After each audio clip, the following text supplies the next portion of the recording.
एक बादशाह जिसने आधी जिंदगी तलवार के जोर पर हुकूमत चलाई, जिसने हिंदुस्तान की धरती को खून से लाल कर दिया, जिसने अपने ही भाइयों को मरवाया और बाप को कैद में डाल दिया, उसका अंत क्या हुआ?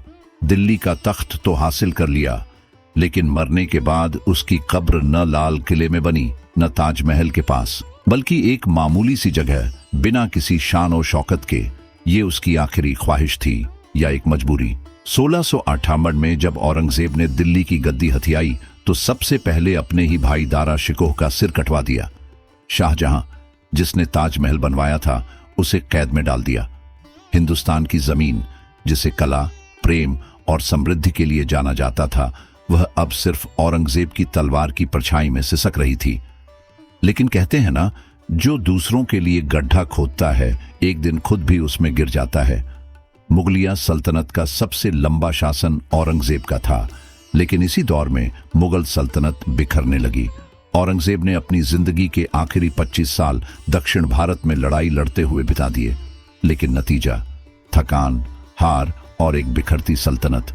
शिवाजी और मराठाओं ने उसे चैन से जीने नहीं दिया।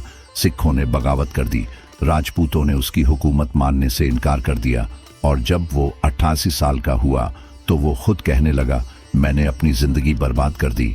औरंगजेब की आखिरी चिट्ठी जो उसने अपने बेटे को लिखी थी, मैंने बेकार में अपनी जिंदगी को तबाह कर दिया, न मैं खुद चैन से जी सका, न ही मेरी सल्तनत टिक पाई। 3 मार्च 1707 औरंगजेब की मौत हो जाती है, लेकिन उसके पास इतना भी पैसा नहीं बचा था कि खुद की शानदार कब्र बनवा सके। क्या ये उसी बादशाह का अंजाम था जिसने कभी हिंदुस्तान की सबसे बड़ी सल्तनत चलाई थी? और जब उसे दफनाने की बारी आई तो न दिल्ली में उसके लिए कोई जगह थी, न आगरा में। मजबूरी में उसे महाराष्ट्र के औरंगाबाद में दफनाया गया, एक ऐसी जगह जो न उसकी असली मातृभूमि थी और न ही उसकी सल्तनत का केंद्र।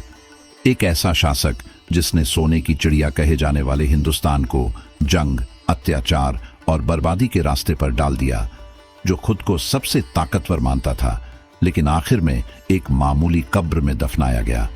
ये उसकी आखिरी ख्वाहिश थी या फिर खुदा ने उसे उसकी करनी का फल दिया?